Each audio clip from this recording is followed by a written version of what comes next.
மர விவசாயம் செய்ற விவசாயிகள் நடைமுறை விவசாயம் மாரி இல்லாம, இதுல நெறைய கவனிக்க வேண்டியது இருக்கு. ஏன்னா, நடைமுறை விவசாயத்துல உங்களுக்கு 6 மாசம், 1 வருஷத்துல ஒரு பலன் கிடைச்சிரும். அதுல பலன் இருந்தாலும், இல்லாட்டினாலும் உங்களுக்கு லாப நஷ்டங்கிறது ரொம்ப கம்மியா இருக்கும். ஆனா, இது மர விவசாயங்கிறது நீண்ட கால பயிர். குறைந்தபட்சம் 5 வருஷம் அல்லது 10 வருஷம் அல்ல 25 வருஷம் இப்படி நம்ம காத்திருக்கணும். அதுலேருந்து வருமானம் பெறணுங்க. அப்ப நான் கவனமா மரத்த தேர்ந்தெடுக்கல, அத பத்தி நம்ம கவனமா தெரிஞ்சுக்கல அப்படின்னா, நமக்கு மிகப்பெரிய பொருளாதார இழப்பு ஏற்படும். அதனால மர விவசாயம் செய்ற விவசாயிகள் எல்லாம் முக்கியமா கவனிக்க வேண்டியது, இப்ப தமிழகம் இருக்குன்னா பார்த்தீங்கன்னா, ஒரு 7 அக்ரோ கிளைமேட் ஜோனா பிரிச்சிருக்காங்க. நம்ம எந்த ஜோன்ல இருக்கிறோம், அந்த ஜோனுக்கான மரம் எது அப்படின்னு தெரியும். அதுக்கப்புறம் பார்த்தீங்கன்னா, மண் வகைய பார்க்கணும். இப்ப மண்ணுன்னா வண்டல் மண் இருக்கு, கரிசல் மண் இருக்கு, களிமண் இருக்குது, செம்மண் இருக்கு, செம்மண் சரளை இருக்குது, சுண்ணாம்பு கல்லு மண் இருக்குது, கலர் உவர் மண் இருக்குது. இப்படி பல வகையான மண் வகைகள் இருக்குது. நம்ம மண் எந்த வகையை சேர்ந்தது, அதுல எந்த மாதிரியான மரம் வரும் அப்படிங்கறத நம்ம முக்கியமா தெரிஞ்சுக்கணும். அது மட்டும் இல்ல, மரம் வளர்றதுக்கு முக்கியமான காரணியா இருக்கிறது மண்ணோட ஆழம். அதாவது 15 அடி ஆழத்துக்கு வேர் போற அளவுக்கு டிம்பர் மரங்கள்லாம் அந்த அளவுக்கு வேர் ஆழமா போகும். அப்ப அந்த அளவுக்கு ஆழமா போகணும்னா நம்ம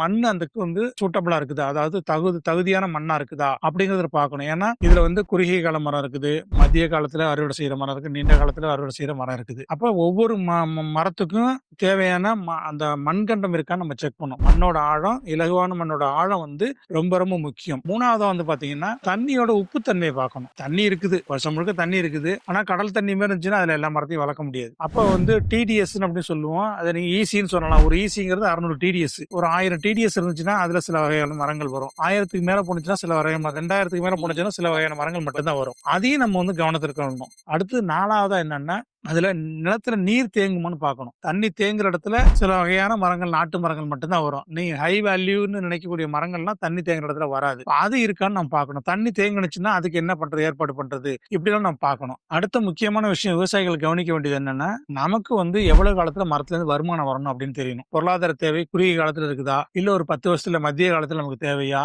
இல்ல நமக்கு உடனே தேவையில்லை, ஒரு 25 வருஷம் கழிச்சு மொத்தமா பணம் கிடைச்சா போதும் அப்படின்னு முடிவு பண்ணோம்னா, ஒவ்வொன்றுக்கும் தகுந்த மரங்களை நம்ம தேர்ந்தெடுக்கணும். அதனால விவசாயிகள் நம்மளுடைய பொருளாதார தேவை எப்ப தேவைன்னு பார்த்துட்டு அதுக்கான மரங்களையும் தேர்ந்தெடுக்கிற மாதிரி இருக்கு. இந்த விஷயங்கள் எல்லாத்தையும் உள்ளடக்கி நம்ம செயல் செஞ்சா மட்டும்தான் மரம் சார்ந்த விவசாயத்துல மிகப்பெரிய வெற்றி கிடைக்கும். இப்ப விவசாயிகள் வெற்றிகரமான மர விவசாயம் பண்ணணும்னா இந்த அடிப்படையான விஷயங்கள் எல்லாத்தையும் கவனிக்கணும்.